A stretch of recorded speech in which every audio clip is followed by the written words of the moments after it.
This video demonstrates the elements of a typical NYCE network installation in a commercial building. NYCE's networking solutions are flexible enough to use in a traditional star network configuration or daisy-chained unit-to-unit.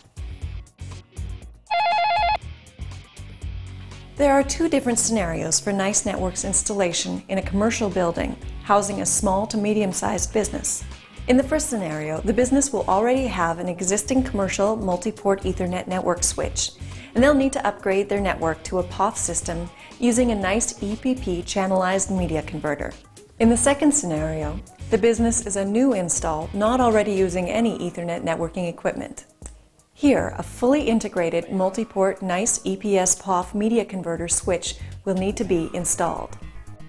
In both cases, the NYCE POF media converters will be located in the centralized or telecom closet location. The MPD25 24-volt DC power supply is installed in the telecom closet location and connected to an unused pair of the existing telephone or PBX wiring to power the NYCE networking system.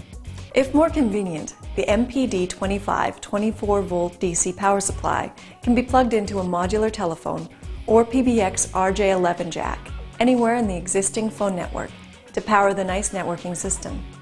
For more difficult installs where there's no existing telephone or PBX wiring available, the MPD25 24-volt DC power supply can be plugged into the RJ11 jack on the front of the EPR4T to power the unit.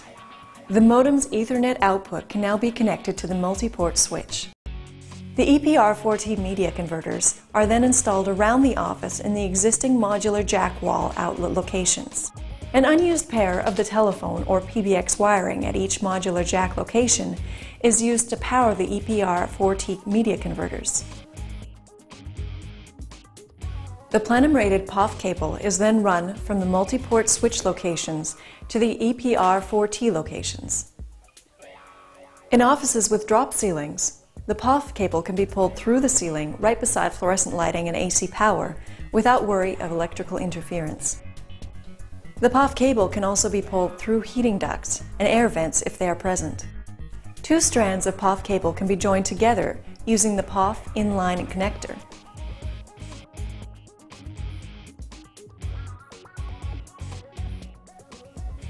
Pre-existing conduits or pathways can be used to pull the POF down the existing studs and through the wall outlets using a MagnaPull tool. POF cable can now be connected to the EPR4T media converters and the data signals tested.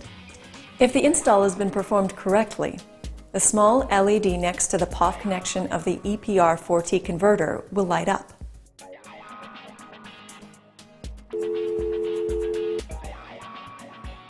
In some cases, as an example, you may need to extend an existing network connection from one office cubicle to another. This is easily done by connecting an EPM2 at an existing electrical RJ45 Ethernet port and extending the POF cable to an EPM2 at another location. This can be done several times in a daisy-chained fashion if multiple network connection points are required. Remember to fully connect and power all of the EPM2 devices in the daisy-chained run before testing the network. The poor quality of services and data loss due to EMI, which can be a common experience in commercial environments when connecting to printers and other Ethernet networking devices using Cat5, 5E, is completely eliminated. NYCE Network's POF solutions provide a secure, hardwired, high-bandwidth connection to every device. And that's all there is to it. Nice!